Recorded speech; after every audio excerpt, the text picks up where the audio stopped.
અમરેલીના ખાંભા શહેરમાં દીપડાના આટાફેરા જોવા મળ્યા છે અને જીનવાડી પરામાં દીપડાએ વાછરડીનો શિકાર કર્યો છે તો વાછરડીના શિકારનો વિડીયો સીસીટીવી કેમેરામાં કેદ થયો છે। દીપડાએ વાછરડીનો શિકાર કર્યાનો સીસીટીવી વિડીયો સામે આવ્યો છે, સોશિયલ મીડિયામાં વાયરલ થયો છે અને ખાંભા શહેર રહેણાંક જીનવાડી પરા વિસ્તારમાં દીપડો આવી જતા લોકોમાં ફફડાટ ફેલાયો છે।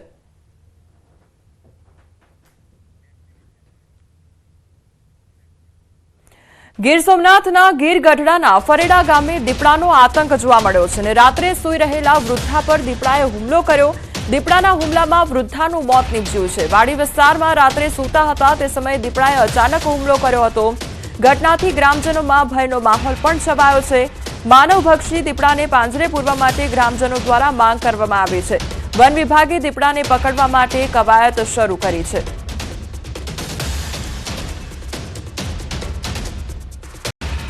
તો સુરતમાં હજીરામાં 9 વર્ષીય બાળક પર શ્વાનનો હુમલો કરવામાં આવ્યો છે અને મયુર મેળા નામનો બાળક ઘર પાસે રમી રહ્યો હતો। બાળક પર અચાનક બે શ્વાને હુમલો કર્યો। બાળકના શરીરના ભાગે ગંભીર ઈજાઓ પહોંચી છે અને શ્વાનના હુમલામાં બાળકના શરીરના ભાગે 7 જેટલા ગંભીર ઘા આવ્યા છે તેમજ બાળકને 108 મારફત સિવિલ હોસ્પિટલમાં ખસેડવામાં આવ્યો છે અને હાલ બાળક સારવાર હેઠળ છે।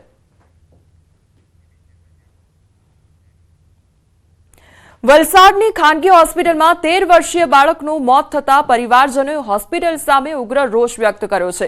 મૃતક બાળકના પરિવારજનોએ હોસ્પિટલ પર બેદરકારીને આરોપ લગાવતા માહોલ ગરમાયો હતો તો આ બાળકને હોસ્પિટલમાં એડમિટ પણ કરવામાં આવ્યો હતો। 13 વર્ષના બાળકને વલસાડની આશ્રય હોસ્પિટલમાં એડમિટ કરવામાં આવ્યો હતો, જ્યાં સારવાર દરમિયાન તેની હાલત કફોડી બનતા નજીકમાં જ આવેલી ડોક્ટર હાઉસ હોસ્પિટલમાં સારવાર અર્થે ખસેડવામાં આવ્યો હતો, જ્યાં બાળકનું મોત થયું હતું। ત્યારે આશ્રય હોસ્પિટલની બેદરકારીના કારણે બાળકનું મોત થયું હોવાનું પરિવારજનોએ આક્ષેપ લગાવ્યો છે। મામલાની જાણ થતાં પોલીસની ટીમ પણ સ્થળ પર પહોંચી સ્થિતિને કાબૂમાં લીધી હતી। આ મામલે પરિવારજનોએ હોસ્પિટલ સામે પોલીસ ફરિયાદ નોંધાવવાની તજવીજ હાથ ધરી હતી।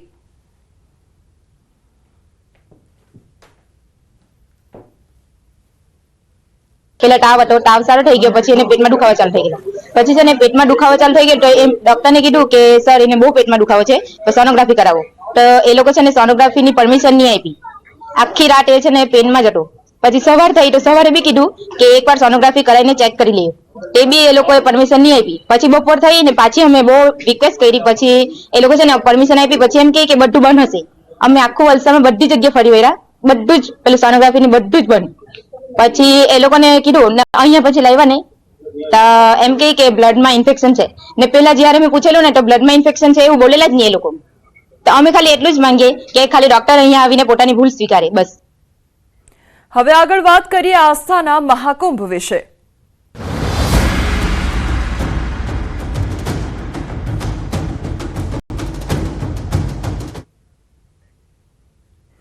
મહાકુંભનો આજે ત્રીજો દિવસ છે। હજુ પણ શ્રદ્ધાળુઓ મોટી સંખ્યામાં આવી રહ્યા છે। 2 દિવસમાં 5 કરોડ લોકોએ આસ્થાની ડૂબકી લગાવી અને મંગળવારે મહાકુંભના પહેલા અમૃત સ્નાનમાં લગભગ 5 કરોડ ભક્તોએ સંગમમાં ડૂબકી લગાવી ભક્તો સ્નાન કરી રહ્યા હોય તેવા આકાશી દ્રશ્યો સામે આવ્યા હતા। શાહી સ્નાન સવારે 6 વાગે શરૂ થયું અને સાંજે 6 વાગે સમાપ્ત થયું। આ સમયગાળા દરમિયાન જૂના અખાડા સહિત તમામ 13 અખાડાના સંતોએ સ્નાન કર્યું હતું। સ્નાન કર્યા પછી લોકો પ્રયાગરાજથી પાછા ફરવા લાગ્યા છે। રેલવે સ્ટેશન અને બસ સ્ટેન્ડ તરફ જતા રસ્તાઓ પર ભારે ભીડ જોવા મળી હતી। પ્રયાગરાજ રેલવે સ્ટેશન પર પગ મૂકવા માટે કોઈ જગ્યા બચી ન હતી। લોકોને હોલ બહાર રોકવામાં પણ આવ્યા હતા। તો આજે ત્રીજો દિવસ છે મહાકુંભનો અને હજુ પણ તમામ લોકો મહાકુંભમાં સ્નાન માટે ઉમટી રહ્યા છે તેમજ લોકોની મોટી સંખ્યામાં ભીડ પણ જોવા મળી રહી છે। લગભગ 2 દિવસમાં 5 કરોડ જેટલા લોકોએ કુંભમાં સ્નાન કર્યું છે। ત્યારે અદ્ભુત, અવિશ્વસનીય અને અકલ્પનીય તેમજ આસ્થા અને સંસ્કૃતિથી છલકાયો છે પ્રયાગરાજનો મહાકુંભ। ત્યારે ઉત્તર પ્રદેશના પ્રયાગરાજમાં મહાકુંભ મેળો ચાલી રહ્યો છે, જેની અદ્ભુત તેમજ અવિશ્વસનીય અને અકલ્પનીય તસવીરો સામે આવી રહી છે। કેટલીક જગ્યાએ નાગા સાધુઓની ભક્તિ, કેટલીક જગ્યાએ વિદેશી શ્રદ્ધાળુઓની આસ્થા અને કેટલીક જગ્યાએ ફક્ત ભક્તોની લાઈનો જોવા મળી હતી। કરોડો શ્રદ્ધાળુઓના આકાશી દ્રશ્યો સામે આવ્યા રહ્યા છે। સંગમ સ્થાન કરતા લોકો જોવા મળી રહ્યા છે। ભક્તો પર થતી પુષ્પવર્ષાના અદ્ભુત દ્રશ્યો સામે આવ્યા છે। પ્રયાગરાજમાં મહાકુંભનો બીજો દિવસ પણ ખૂબ જ સુંદર અને ભવ્ય રહ્યો હતો। સવારથી જ ભક્તો અમૃત સ્નાન માટે આવ્યા હતા અને કરોડો લોકોએ શ્રદ્ધાની ડૂબકી લગાવી હતી। જે તસવીરો સામે આવી તેમાં ભક્તિ, ઉત્સાહ અને જુસ્સો બધું જ સ્પષ્ટ દેખાઈ રહ્યું છે।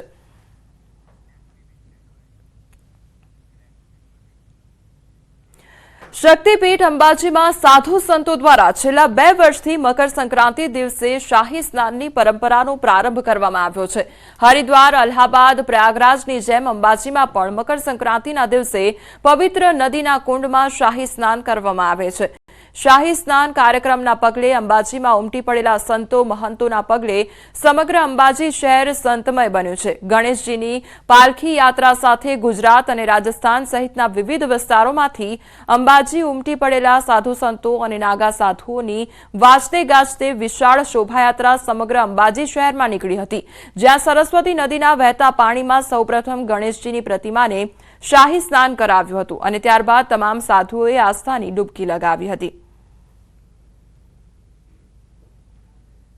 गांव के अंबाजी के नगरवासी जितने भी है सभी के बहुत ही हर्ष उल्लास के साथ बड़े दिव्यता से अभी तक मनाई जा रही है। और अभी की जो यात्रा हम लोग का परंपरा है, जो आज के दिन कोई भी पवित्र नदी में, पवित्र कुंड में अगर स्नान करते हैं तो जन्म जन्मांतर की जो पाप होती है ये पाप मुक्त हो जाते हैं।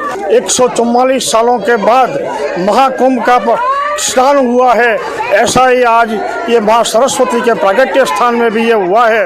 माँ अम्बा के धाम में, उसके चरणों में, कोटेश्वर महादेव की निश्रा में और हमारे थानापति पूज्य विजयपुरी जी महाराज के सानिध्य में आज ये साधु संतों ने मकर संक्रांति उत्तरायण का स्नान किया है। ઉત્તરાયણના પર્વ પર દાન પુણ્ય કરવું ખૂબ જ શુભ મનાય છે। પતંગ ચગાવવા સાથે સાથે લોકો ઉત્તરાયણના દિવસે દાન પણ કરતા હોય છે। ત્યારે અમદાવાદના નોર્થ બોપલ ખાતે ઓમકારેશ્વર મહાદેવ મંદિર પરિસરમાં મકર સંક્રાંતિ પર્વ નિમિત્તે જરૂરિયાતમંદ ગરીબોને વસ્ત્રદાન અને ભોજન પ્રસાદીનું આયોજન કરવામાં આવ્યું। મંદિરના સેવાભાવી શિવ ભક્તો દ્વારા 350થી વધુ ગરીબ અને જરૂરિયાતમંદ વ્યક્તિઓ અને શ્રમિક પરિવારોને વસ્ત્રોનું વિતરણ કરવામાં આવ્યું હતું અને સૌને ભોજન પ્રસાદી આપી પુણ્યનું ભાથું બાંધ્યું હતું। ઉત્તરાયણ મકર સંક્રાંતિનું પર્વ જે દાન ઉપર નિર્ભર છે।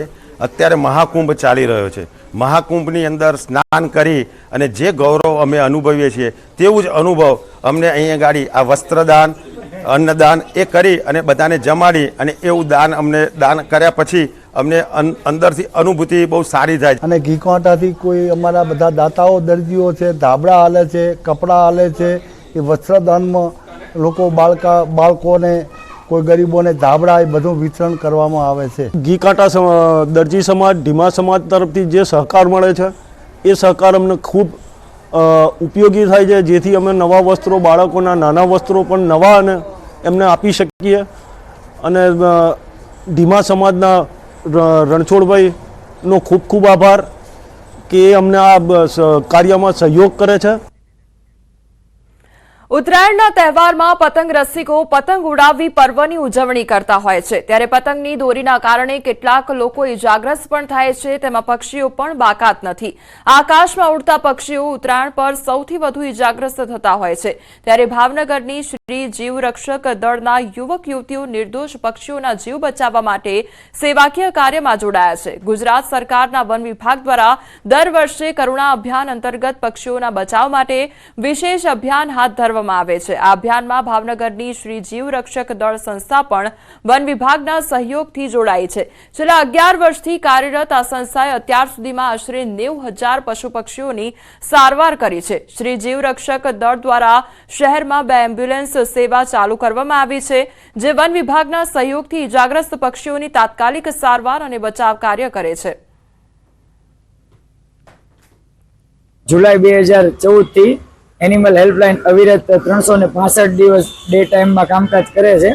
અત્યાર સુધીમાં કુલ 90,000થી વધુ અબોલ પશુ પક્ષીઓનો જીવ બચાવવામાં આપણે નિમિત્ત બન્યા છીએ। કોઈ પણ બીમાર ઈજાગ્રસ્ત પશુ પક્ષી જણાય તો અમારો હેલ્પલાઇન નંબર કાયમ માટે છે। હવે ડેપ્યુટી મામલતદાર ભાન ભૂલ્યા હોય તે પ્રકારની પરિસ્થિતિ સામે આવી છે। વડોદરામાં મોડી રાત્રે ડેપ્યુટી મામલતદારે અકસ્માત સર્જ્યો અને નશાની હાલતમાં કાર હંકારીને ડેપ્યુટી મામલતદારે અકસ્માત સર્જ્યો। ડેપ્યુટી મામલતદાર નરેશ વણકર નશાની હાલતમાં કાર હંકારી રહ્યા હતા તે દરમિયાન અકસ્માત સર્જાયો। જેતલપુર બ્રિજ પાસે રોડની સાઈડમાં કાર અથડાયા બાદ નશાની હાલતમાં મળી આવ્યા ડેપ્યુટી મામલતદાર। ત્યારે અકોટા પોલીસે નાયબ મામલતદારને પકડીને કાર્યવાહી હાથ ધરી છે। તો નાયબ મામલતદાર નશાની હાલતમાં ઝડપાયો હોય તે પ્રકારની પરિસ્થિતિ જોવા મળી છે। સંવાદદાતા હાર્દિક અમારી સાથે જોડાઈ ગયા છે। હાર્દિક, હવે તો જાણે ડેપ્યુટી મામલતદાર પણ ભાન ભૂલ્યા હોય તે પ્રકારની પરિસ્થિતિ જોવા મળી છે। નશામાં ચકચૂર, શું અપડેટ તેને લઈને? બિલકુલ, જો પ્રાથમિક માહિતીની વાત કરીએ તો આજે ડેપ્યુટી મામલતદાર છે નરેશ વણકર, તે પાદરામાં ફરજ બજાવતા હોવાની માહિતી જે છે તે મળી રહી છે। ગઈકાલે તેમને નશાની હાલતમાં હાઈ વોટર ડ્રામા સર્જ્યો હતો અને ત્યારબાદ ગંભીર પ્રકારનો જે અકસ્માત છે તે નિર્ણયો ખાસ કરીને વાત કરીએ તો જ્યારે તેઓ નશાની હાલતમાં અકસ્માત સર્જ્યો હતો ત્યારે પોલીસ સ્થળ પર પહોંચી હતી અને પોલીસે જોયું હતું કે આ જે નરેશ વણકર છે તેને કોઈ પણ પ્રકારનો હોશ નહોતો। પોલીસની સામે તે લથડિયા ખાતો હતો અને તેને ખેંચણ પટ્ટી કરીને એટલે કે ઉચકીને લઈ જવાની ફરજ જે છે તે પડી હતી। અત્યારે જે પોલીસ છે તેમના દ્વારા આ જે નરેશ વણકર છે તેના વિરુદ્ધ જે કાયદેસરની કાર્યવાહી છે તે હાથ ધરવામાં આવી છે। હવે જે ખાતાકીય તપાસ છે તે કરવામાં આવશે અને ત્યારબાદ આ જે કલેક્ટર છે તેમના દ્વારા આ નાયબ મામલતદાર છે તેના વિરુદ્ધ જે કાર્યવાહી છે તે કરવામાં આવનાર છે। જી હાર્દિક, સમગ્ર માહિતી બદલ આપનો આભાર। તો વડોદરાનો આ સમગ્ર મામલો સામે આવ્યો છે જ્યાં નશામાં ચકચૂર ડેપ્યુટી મામલતદાર જોવા મળ્યો છે। કાશ્મીરના બોકારો જિલ્લામાં વર્ષોથી એક અનોખી પરંપરા ચાલી રહી છે જેમાં તીર કમાનથી કેળાના ઝાડને પ્રથમ વખત નિશાન બનાવનારને 20 ડેસિમલનું ખેતર 1 વર્ષ માટે આપવામાં આવે છે। મકર સંક્રાંતિ નિમિત્તે કસમાર બ્લોકના મંજુરા ગામમાં બેઝા બિંધા નામની અનોખી તીરંદાજી સ્પર્ધા યોજાઈ હતી અને આ દાયકાઓ જૂની પરંપરા બેઝા બિંધા તરીકે ઓળખાય છે અને આ અંતર્ગત વિજેતાને 1 વર્ષ માટે ફાર્મ ભેટમાં આપવામાં આવે છે। આ વખતે લક્ષ્મણ તુરી તેના વિજેતા બન્યા પછી પરંપરા મુજબ તેને ખભા પર લઈ આખા ગામની આસપાસ લઈ જવામાં આવ્યા। આ સ્પર્ધામાં ડઝનબંધ સ્પર્ધકોએ ભારે ઉત્સાહ સાથે ભાગ લીધો હતો। આ દરમિયાન મોટી સંખ્યામાં ગ્રામજનો ઉપસ્થિત રહ્યા હતા। ઉલ્લેખનીય છે કે આ અનોખી પરંપરાની શરૂઆત લગભગ 100 વર્ષ પહેલા કરવામાં આવી હતી। આ સ્પર્ધાના ભાગરૂપે ટાર્ગેટ શૂટિંગ માટે મેદાનની વચ્ચે કેળાનો પોલ ઊભો કરવામાં આવ્યો હતો અને સહભાગીઓએ તેને નિશાન बनाव्यो। आनंद ही लग रहा है बहुत। पहली बार मैं आया था और दूसरा सेकंड राउंड में ही मेरा तीर लग गया। बहुत ही खुशी लग रहा है। ये खेल हम लोगों का मंजूरा गांव का जो है ये सदियों से परंपरा चली आ रही है। हमारे गांव के सभी जाति धर्म सभी के लोग आज ही के दिन से यात्रा का शुरुआत करते हैं 1 वर्ष के लिए। आज जो खरमास जैसे ही खत्म होता है और हम लोग का यात्रा शुरू हो गया, प्रारंभ हो गया। नदी नहाने स्नान नहाने के लिए पूरे गांव के मातो लोग के साथ भजन कीर्तन के साथ जाते हैं। नदी से स्नान करके आते हैं। उसके बाद मातो घर दही चीरा खाते हैं। उसके बाद 2-3 बज जाता है उस समय केले का थम लेके हम लोग